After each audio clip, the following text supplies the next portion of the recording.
ಪ್ರಸಿದ್ಧ ಚಲನಚಿತ್ರ ನಿರ್ಮಾಪಕರು ಆದ ಕರ್ನಾಟಕ ಚಲನಚಿತ್ರ ವಾಣಿಜ್ಯ ಮಂಡಳಿಯ ಮಾಜಿ ಅಧ್ಯಕ್ಷರಾದ ಹಿರಿಯ ಕನ್ನಡ ಪರ ಹೋರಾಟಗಾರರಾದಂತ ಶ್ರೀಮಾನ್ ಸಾರಾ ಅವರು ಮಾತನಾಡ್ತಾರೆ.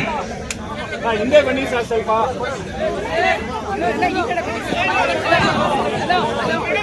ದಯಮಾಡಿ ನಾನು ಹೆಚ್ಚು ಮಾತನಾಡುವುದಿಲ್ಲ, 5 ನಿಮಿಷದಲ್ಲಿ ಮುಗಿಸ್ತೇನೆ.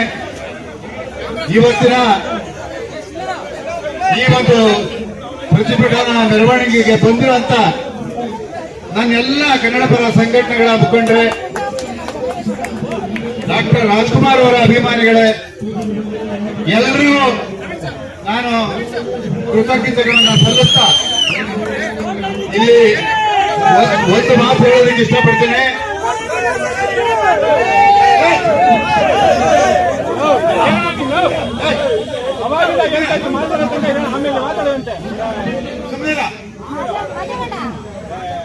ಇಲ್ಲಿ ಒಂದು ವಿಚಾರ ಹೇಳಕ್ಕೆ ಇಷ್ಟಪಡ್ತೀನಿ.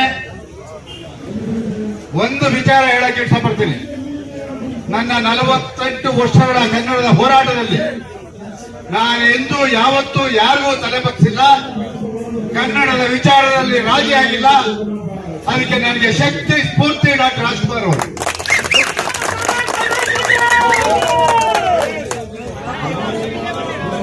ಇವತ್ತು ಈ ಒಬ್ಬ ಚೇತನ್ ಅನ್ನೋ ವ್ಯಕ್ತಿ ನನ್ನ ಮೇಲೆ ಪೊಲೀಸ್ ಇಲಾಖೆಗೆ ಮೊಕದ್ದಮೆಯನ್ನು ಹೂಡಿದ್ದೇನೆ.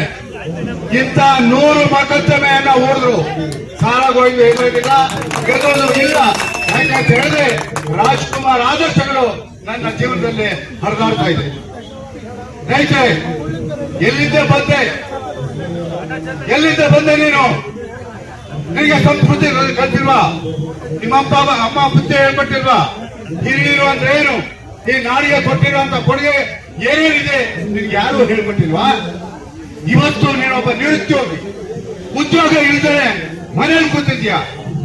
ಪುಕ್ಸಟ್ಟೆ ಪ್ರಚಾರಕ್ಕೆ ಇವತ್ತು ನೀನು ಬೀದಿಗೆ ಬಂದು ರಾಜ್ಕುಮಾರ್ ಬಗ್ಗೆ ಮಾತಾಡ್ತೀಯಾ? ರಾಜ್ಕುಮಾರ್ ಬಗ್ಗೆ ಮಾತಾಡೋದಕ್ಕೆ ನಿನ್ಗೆ ಏನು ಯೋಗ್ಯತೆ ಇದೆ? ಅವರು ರಾಜ್ಕುಮಾರ್ ಅಂತ ಪುಣ್ಯಾತ್ಮನ ಪಡೆದವಲ್ಲ, ಈ ಕರ್ನಾಟಕದ ನಾವೇ ಪುಣ್ಯರು ಅಂತ ಮಹಾನ್ ವ್ಯಕ್ತಿ. ಅವರು ಯಾವುದಕ್ಕೂ ಕೂಡ ಆಸೆ ಪಟ್ಟವರಲ್ಲ, ರಾಜಕೀಯ ಪ್ರವೇಶ ಮಾಡಿದವರಲ್ಲ. ಅವ್ರೇನಾದ್ರೂ ಗೋಕಾಕ್ ಚಳವಳಿ ಒಂದು ಚಳವಳಿಯನ್ನ ಮಾಡದೇ ಇದ್ರೆ ಕರ್ನಾಟಕದಲ್ಲಿ ಕನ್ನಡಿಗರು ನಾವು ಅನಾಥ ಆಗ್ತಿತ್ತು. ನಮ್ಮನ್ನೆಲ್ಲ ರಕ್ಷಣೆ ಮಾಡಿರೋದು ರಾಜ್ಕುಮಾರ್ ಅವರು. ಅವರ 206 ಚಿತ್ರಗಳನ್ನು ನೋಡ್ಕೊಂಡು ಬನ್ನಿ. 206 ಚಿತ್ರಗಳಲ್ಲಿ ಒಂದಲ್ಲ ಒಂದು ರೀತಿಯ ಸಂದೇಶವನ್ನು ಕೊಟ್ಟಂತ ಪುಣ್ಯಾತ್ಮ ರಾಜ್ಕುಮಾರ್ ಅವರು.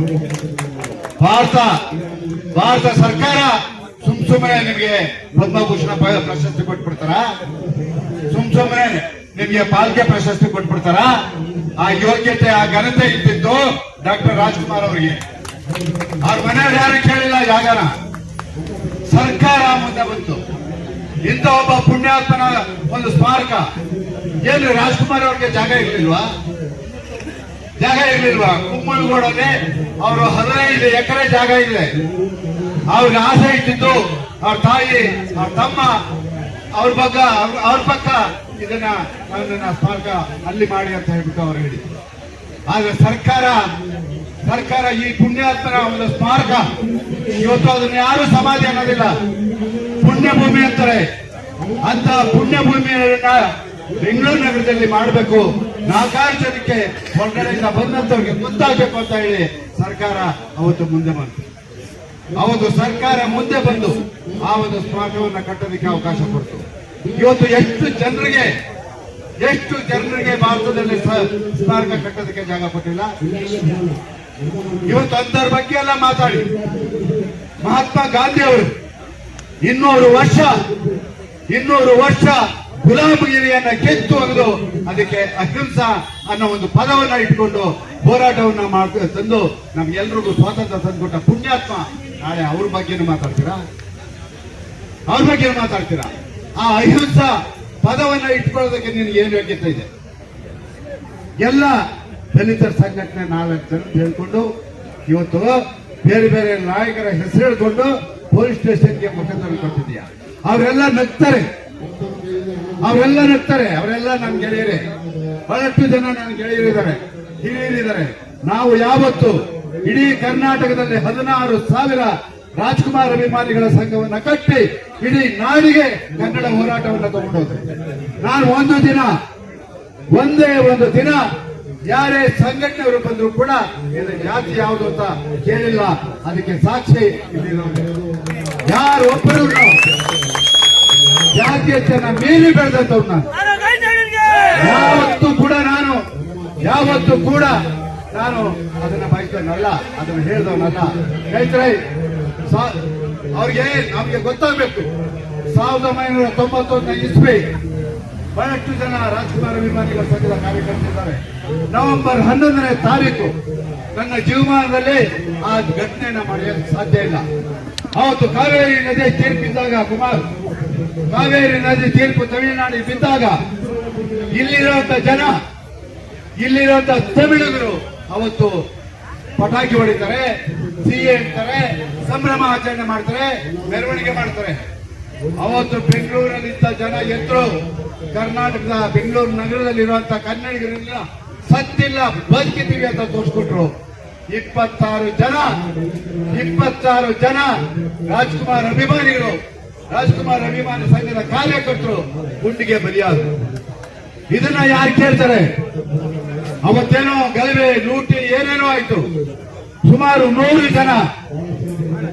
ಜನ ತಮಿಳಿನ ಲಾಯರ್ಗಳು, ವಕೀಲರು ನನ್ನ ಮೇಲೆ, ಚಿದಾನಂದ ಮೂರ್ತಿ ಅವರ ಮೇಲೆ, ಪೊಲೀಸ್ ಇಲಾಖೆ ಮೇಲೆ ಮೊಕದ್ದಮೆಯನ್ನು ಹೂಡ್ತಾರೆ. 3 ಜನ ನನ್ನ ವಿಚಾರಣೆ ಪ್ರತ್ಯೇಕವಾದಂತಹ ನ್ಯಾಯಾಲಯವನ್ನು ಮಾಡ್ತಾರೆ. ಅವತ್ತು ಬಸವ ಭವನದಲ್ಲಿ ಅವತ್ತು ನಮ್ಮ ವಿಚಾರಣೆಗೆ ನಮಗೆ ಪ್ರತ್ಯೇಕ ನ್ಯಾಯಾಲಯ ಮಾಡ್ತಾರೆ. ಅವತ್ತು ನ್ಯಾಯಮೂರ್ತಿಗಳು ND ವೆಂಕಟೇಶ್ ಮೂರ್ತಿ ಅವರು, ಒಬ್ಬ ವಕೀಲರು ಮಂಜುನಾಥ್ ಅಂತ ಹೇಳ್ಬಿಟ್ಟು ಹೈಕೋರ್ಟ್ ಜಡ್ಜ್ ಆಗಿ ಅವರು ತೀರ್ಕೊಂಡ್ರು. ಆ ಪುಣ್ಯಾತ್ಮ ನನ್ನ ಹತ್ರ ಬರ್ತಾರೆ, ಬಂದು ನಿಮ್ಮ ಪರವಾಗಿ ನಾನು ವಾದ ಮಾಡ್ತೀನಿ, ₹1 ನೀವು ನನಗೆ ಕೊಡಬೇಡಿ, ₹1 ನನಗೆ ನೀವು ಯಾರು ಕೊಡಬೇಡಿ, ನನಗೆ ನಿಮ್ಮ ಹೇಳಿಕೆಗಳು ಮಾತ್ರ ಬೇಕು ಅಂತ ಹೇಳಿ ಅವ್ರು ಮಾಡಿದ್ರು. 15 ದಿನ ನಡೆದ ಮೇಲೆ ನನ್ನನ್ನು ನಿರಪರಾಧಿ ಅಂತ ಕೋರ್ಟ್ ಬಿಡುಗಡೆ ಮಾಡಿ. ಅಂತದಕ್ಕೆ ನಾನು ಎದುರಿಲ್ಲ. ಇವತ್ತು ಚೇತನ ಕೊಟ್ಟಿರೋ ಮೊಕದ್ದಮೆಗೆ ಸಾರಾಗೋಯ್ತು ಎದುರ್ತೀರಾ? ನನಗೆ ಒಂದು ಪುಣ್ಯ ರೀ, ಜೈಲ್ಗೆ ಹೋದ್ರು ಒಂದು ಪುಣ್ಯ. ಯಾಕೆ ಅಂತ ಹೇಳಿದ್ರೆ ರಾಜ್ಕುಮಾರ್ ಬಗ್ಗೆ ಮಾತಾಡ್ದವನ್ನ ಎದುರಿಸಿ ಜೈಲ್ಗೆ ಹೋಗಿದ್ದಾರೆ ಅಂತಾರೆ. ನನಗೇನು ಇಲ್ಲ. ಆಮೇಲೆ ನಿನಗೆ ಗೊತ್ತಾಗುತ್ತೆ ಏನು ಅಂತ. ಯಾವುದಕ್ಕೂ ನಾನು ಎದುರನ್ನಲ್ಲ, ನೀವು ಎದುರು ತಿಳ್ಕೊಳ್ಳಿ. ನಾನೇನೋ ಇಲ್ಲಿ ಕೋರ್ಟ್ ಇನ್ನೊಂದಕ್ಕೆ ಹೆದರುಕೊಂಡು ಏನೋ ಮಾಡ್ತಾ ಇದ್ದೀನಿ ಅಂತ ದೇವರಾಣೆ ಪ್ರಮಾಣವಾಗಿ ಇಲ್ಲ. ಅವನು ಕೊಟ್ಟಿರೋದಕ್ಕೆ ನಾನು ಮೊಕದ್ದಮೆ ಹೂಡ್ಬೇಕು ಅನ್ನೋದೇ ಉದ್ದೇಶ ವಿನಃ ಆ ಒಂದು ಮೊಕದ್ದಮೆಗೆ ನಾನು ಹೆದರನಲ್ಲ, ಹೆದರೋ ಮಗನೂ ಅಲ್ಲ. ಹೆದರಿದ್ರೆ ನಾನು 45 ವರ್ಷದಿಂದ ಈ ಹೋರಾಟವನ್ನು ಮಾಡಕ್ಕಾಗ್ತಾ ಇರಲಿಲ್ಲ. ಇವತ್ತು ಬಂದಿದ್ದಾರೆ, ಕುಣಿಗಲಿಂದ ಬಂದಿದ್ದಾರೆ, ದೊಡ್ಡಬಳ್ಳಾಪುರ, ಮಂಡ್ಯ, ಈ ಕಡೆ ಎಲ್ಲಾ ಕಡೆ ಬಂದಿದ್ದಾರೆ. ನಾನು ಯಾರಿಗೂ ಹೇಳಿಲ್ಲ, ಹಿಡಿದುಕೊಂಡು ಬಂದಿದ್ದಾರೆ. ನಾನು ಕರೆಯನ್ನ ಕೊಟ್ರೆ ಮುಂದೆ ಏನಾಗುತ್ತೋ ಗೊತ್ತಿಲ್ಲ. ಅದಕ್ಕೆ ಅವಕಾಶ ಬೇಡ. ಚಿಟ್ಟಿ ಇನ್ನೊಬ್ಬನಿಗೋಸ್ಕರ ನನ್ನ ಕನ್ನಡ ಪರ ಹೋರಾಟಗಾರನ ಬಳಸ್ಕೊಳ್ಳೋದು ನಾನಲ್ಲ. ಹಾಗಾಗಿ ಸ್ನೇಹಿತರೆ, ಇವತ್ತು ನಾನು ಒಂದು ಮಾತು ಹೇಳ್ತೀನಿ. ಆ ಒಂದು ಪುಣ್ಯಾತ್ಮನ ಬಗ್ಗೆ ಮಾತಾಡುವಾಗ ಯೋಚನೆ ಮಾಡಬೇಕು. ಅಂಬೇಡ್ಕರ್ ಬಗ್ಗೆ ಮಾತಾಡುವಾಗ ಯೋಚನೆ ಮಾಡಬೇಕು. ಆ ಪುಣ್ಯಾತ್ಮ ಸಂವಿಧಾನ ಬರದೇ ಹೋಗಿದ್ರೆ ನಾವೆಲ್ಲ ಎಲ್ಲಿರ್ತಿದ್ದೋ? ಇವತ್ತು ಅಂತ ಸಂಘಟನೆಯ 4-6 ಜನರನ್ನ ಸೇರಿಸ್ಕೊಂಡು ಯಾವುದೋ ಒಂದು ಯೂಟ್ಯೂಬ್ ಅಲ್ಲಿ ಏನೋ ಒಂದು ಹರಿಬಿಟ್ಟು ಏನೋ ಒಂದು ಮಾಡ್ತಾ ಇದ್ದಾರೆ. ಇದೆಲ್ಲ ನಿನ್ನ ಪ್ರಚಾರದ ಗಿಮಿಕ್ಸು ಅಂತ ಜನಕ್ಕೆ ಗೊತ್ತು. ನಾವು ಇವತ್ತು ಕುಮಾರ್ ನಾಯಕ್ ಇಲ್ಲೇ ಇದ್ದಾರೆ. ನಾನೇನಾದ್ರು ಅವ್ರ ಮನೆ ಹೋಗಿ ನುಗ್ಗಿದ್ನ? ಅದಕ್ಕೆ ಸಾಕ್ಷಿ ನೀವೇ. ನನ್ನ ಮೇಲೆ ನನ್ನ ಮನೆ ಒಳಗೆ ನುಗ್ಗಿ ದಾಖಲೆ ಮಾಡಿ ಅಂತ ಹೇಳಿ ಮೊಕದ್ದಮೆ ಹೂಡಿದ್ದಾರೆ. ಇದು ಎಷ್ಟು ಮಟ್ಟಿಗೆ ಸತ್ಯ? ನನ್ನ ನಾಗರಾಜ್ ಅವರು ಮಾತಾಡಿದ್ದಾರೆ. ಸಾರಾ ಗೋವಿಂದವರು ಕರೆದು ಮಾತಾಡಬೇಕಾಗಿತ್ತು. ಹೆಂಗೆ ಪೊಲೀಸ್ ಇಲಾಖೆಯವರು ಇದನ್ನ ತಗೊಂಡ್ರು ಅಂತ ಹೇಳ್ಬಿಟ್ಟು. ದಯಮಾಡಿ ಇಲ್ಲಿ ಪೊಲೀಸ್ ಇಲಾಖೆಯವರು ಯಾರು ಇದ್ರೆ ಇಲ್ಲಿ ನಾವು ಆ ಪೊಲೀಸ್ ಇಲಾಖೆಗೆ ಮನವಿಯನ್ನ ಕೊಡೋದಕ್ಕೆ ಹೋಗ್ತಾ ಇದ್ದೀವಿ. ಯಾರಾದ್ರೂ ಪೊಲೀಸ್ನವರು ನಮ್ಮನ್ನ ಕರ್ಕೊಂಡು ಹೋಗ್ಬೋದು. ಯಾಕೆಂತ ಹೇಳಿದ್ರೆ ಕಾನೂನು ಸುವ್ಯವಸ್ಥೆ ನನಗೂ ಗೊತ್ತು. ಯಾಕೆ ಅಂತ ಹೇಳಿದ್ರೆ ಹೈಕೋರ್ಟ್ನಲ್ಲಿ ಈಗಾಗಲೇ ನ್ಯಾಯಮೂರ್ತಿಗಳು ಯಾವುದೇ ಪ್ರತಿಭಟನೆ ಮೆರವಣಿಗೆ ಮಾಡಬಾರ್ದು ಅಂತ ಹೇಳಿ ಅವರು ಆದೇಶವನ್ನು ಹೊರಡಿಸಿದ್ದಾರೆ. ಅದನ್ನು ಉಲ್ಲಂಘನೆ ಮಾಡುವಂತವ್ರು ನಾವಲ್ಲ. ಆ ಆಜ್ಞೆಯನ್ನ ಪರಿಪಾಲನೆ ಮಾಡ್ತೀವಿ.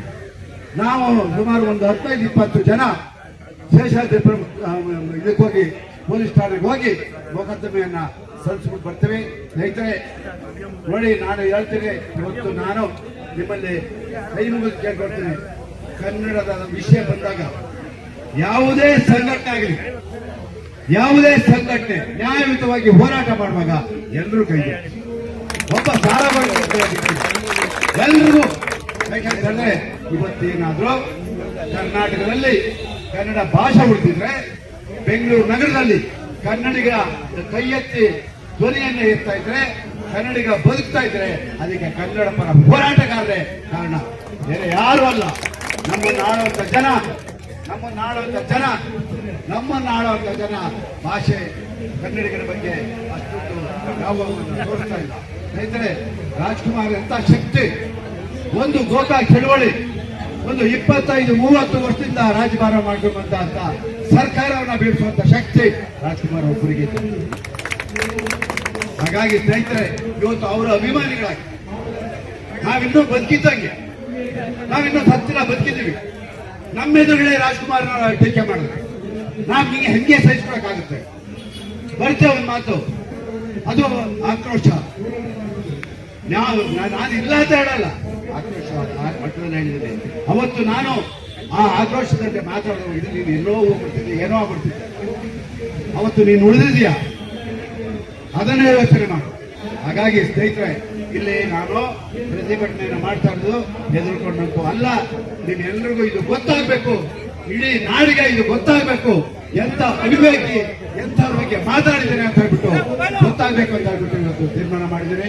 ಹಾಗಾಗಿ ಇವತ್ತು ನನ್ನ ಜೊತೆ ಒಕ್ಕೂಟದವರು ಬಂದಿದ್ದಾರೆ, ಕಾರ್ಮಿಕ ಸಂಘಟನೆಗಳು ನನ್ನ ಜೊತೆ ಇದ್ದಾರೆ, ಕನ್ನಡ ಪರ ಸಂಘಟನೆಗಳು, ಕನ್ನಡ ಸೇನೆ